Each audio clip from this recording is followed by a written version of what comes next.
ভারতে ওসমান হাদির খুনি ফয়সাল গ্রেপ্তারের পর রিমান্ডে মাস্টারমাইন্ডদের নাম ফাঁস, ফেঁসে যাচ্ছেন এনসিপির নেতাকর্মীরা। তুমি কোন চাটের আব্বাস? তুমি আসছো এখানে মামলা করতে? গুনার টাইম নাই, ভদ্র হতে শিখুন। মির্জা আব্বাসকে নিয়ে অশালীন মন্তব্য নাসিরুদ্দিন পাটোয়ারির, মানহানির অভিযোগে নাসিরুদ্দিন পাটোয়ারির বিরুদ্ধে মামলা। ইকরা ও তার বান্ধবীদের মাদক সেবনের ভিডিও ফাঁস।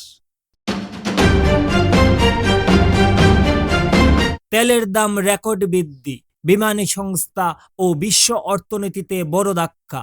এতক্ষণ দেখছিলেন সংবাদ শিরোনাম, এবার বিস্তারিত। শত জল্পনা কল্পনা, গুঞ্জন আর অপেক্ষার পর অবশেষে এলো সেই কবর যা অনেকেই অপেক্ষা করছিলেন। ইনকিলাব মঞ্চের আহ্বায়ক শহীদ শরীফ ওসমান বিন হাদি হত্যাকাণ্ডের মূল অভিযুক্ত ও প্রধান শুটার ফয়সাল করিম মাসুদকে ভারতের পুলিশ গ্রেপ্তার করেছেন। তার সঙ্গে গ্রেপ্তার হয়েছেন তার সহযোগী আলমগীর হোসেনও। ঘটনাটি ঘটেছে গতকাল রাতে ভারতের পশ্চিমবঙ্গের বনগাঁও সীমান্তবর্তী এলাকায়। পশ্চিমবঙ্গের পুলিশের স্পেশাল ট্রাক ফোর্স গোয়েন্দা তত্ত্বের ভিত্তিতে অভিযান চালিয়ে তাদের আটক করে। প্রাথমিক জিজ্ঞাসাবাদে তারা স্বীকার করেছেন যে তারাই ওসমান হাদির হত্যার পর ময়মনসিংহ সীমান্ত দিয়ে ভারতে পালিয়ে গিয়েছিল।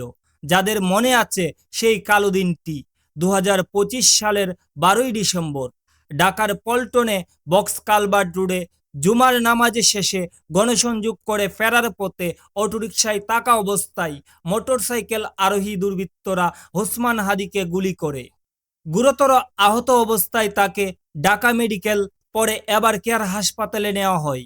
অবশেষে সিঙ্গাপুর জেনারেল হাসপাতালে চিকিৎসাধীন অবস্থায় 18ই ডিসেম্বর তিনি মারা যান। এই নৃশংস হত্যাকাণ্ডের পর থেকেই ফয়সাল করিম মাসুদ সহ জড়িতদের ধরতে তদন্ত চলছিল। গ্রেপ্তারের পর ভয়ঙ্কর তথ্য উঠে আসছে, যা হত্যাকাণ্ডের পেছনের পরিকল্পনা ও নৈপথ্যে আরও গভীর চিত্র তুলে ধরেছে। এদিকে প্রধানমন্ত্রী তারেক রহমান সাফ জানিয়ে দিয়েছেন, হত্যাকারীদের দেশে ফিরিয়ে এনে কঠোর জিজ্ঞাসাবাদ করা হবে এবং ন্যায় বিচার নিশ্চিত করা হবে। বাংলাদেশের সরকার ও ভারতের মধ্যে যোগাযোগের মাধ্যমে তাদের হস্তান্তর প্রক্রিয়া ইতোমধ্যেই শুরু হয়েছে।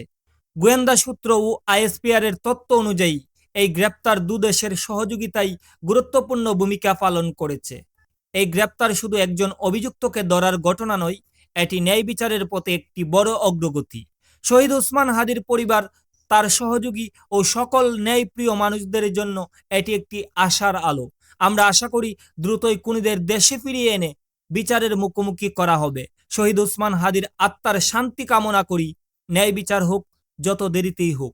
তুমি কোন চাটের আব্বাস? তুমি আসছো এখানে মামলা করতে? গুনার টাইম নাই, ভদ্র হতে শিখুন। নাসিরুদ্দিন পাটোয়ারি উনি উদ্দেশ্য প্রণোদিতভাবে জননন্দিত নেতা, বারবার নির্বাচিত জনগণের নেতা মির্জা আব্বাস সাহেবকে হেয় প্রতিপন্ন করার জন্য বিভিন্ন সময় বিভিন্ন কিছু বলতেছিলেন।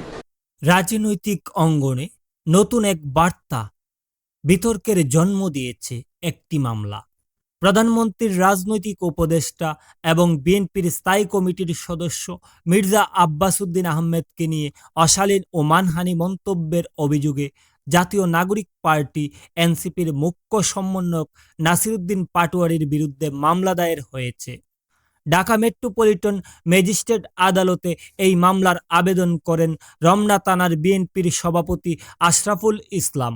অভিযোগে বলা হয়েছে, নাসিরুদ্দিন পাটোয়ারি ইচ্ছাকৃতভাবেই মিথ্যা, বানোয়াট এবং কুরুচিপূর্ণ বক্তব্য দিয়ে মির্জা আব্বাসের সুনাম ক্ষুণ্ণ করার চেষ্টা করছেন।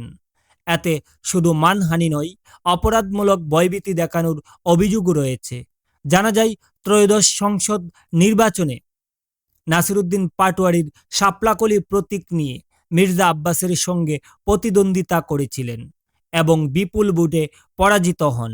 নির্বাচনের সময় থেকেই তিনি বিভিন্ন মিথ্যা অভিযোগ তুলে মির্জা আব্বাসকে আক্রমণ করেছেন বলে অভিযোগ।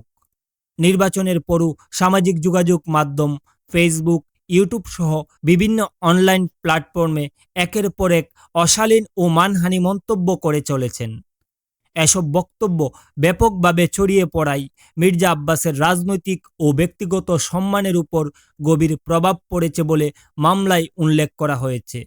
আদালত মামলাটি গ্রহণ করে বাদীর জবানবন্দি রেকর্ড করেছেন এবং নাসিরুদ্দিন পাটোয়ারীকে আদালতে হাজির হওয়ার জন্য সমন জারি করেছেন। এই ঘটনায় রাজনৈতিক মহলে ব্যাপক আলোচনার জন্ম দিয়েছে। কেউ কেউ এটিকে রাজনৈতিক প্রতিহিংসার প্রকাশ বলছেন, আবার কেউ কেউ বলছেন এই ধরনের অশালীন ভাষা রাজনীতিতে অগ্রহণযোগ্য এবং আইনের আশ্রয় নেওয়া যৌক্তিক। এদিকে মির্জা আব্বাসের পক্ষ থেকে বলা হয়েছে, দীর্ঘদিন ধরে চলা এই ধরনের আক্রমণের বিরুদ্ধে আইনি পদক্ষেপ নেওয়া ছাড়া আর কোনো উপায় ছিল না। অন্যদিকে নাসিরুদ্দিন পাটোয়ারীর পক্ষ থেকে এখনও আনুষ্ঠানিক কোনো প্রতিক্রিয়া পাওয়া যায়নি। রাজনৈতিক সমালোচনা থাকবে, কিন্তু সভ্যতা, শালীনতা সীমাবদ্ধ লঙ্ঘন করলে তার পরিণতি ভোগ করতে হবে। এই ঘটনা হয়তো সেই বার্তাই দিচ্ছে।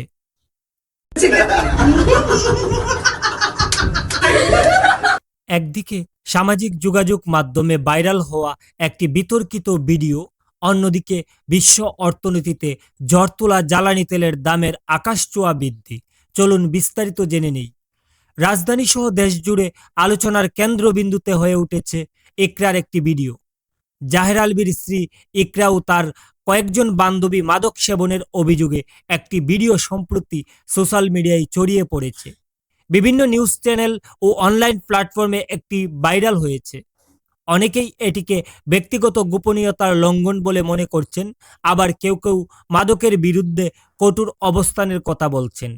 এই ঘটনা নিয়ে সামাজিক মিশ্র প্রতিক্রিয়া দেখা যাচ্ছে। কেউ বলছেন এটা ব্যক্তিগত জীবন, সবাইকে নিয়ে টানাটানি করা উচিত নয়। আবার অনেকেই মনে করছেন প্রভাবশালী ব্যক্তিরা সমাজের রোল মডেল, তাদের দায়িত্ব উচিত। পুলিশ ও আইন শৃঙ্খলা এখনো কোনো আনুস্তব্য দেয়নি, তবে তদন্তের সম্ভাবনা উড়িয়ে দেওয়া যায়। বিশ্ববাজারে জ্বালানি তেলের দাম রেকর্ড পর্যায়ে পৌঁছেছে। মধ্যপ্রাচ্যের চলমান যুদ্ধ পরিস্থিতি, বিশেষ করে হরমুজ সরবরাহ ব্র্যান্ডে দাম ব্যারেল প্রতি 100 থেকে 115 ছাড়িয়েছে।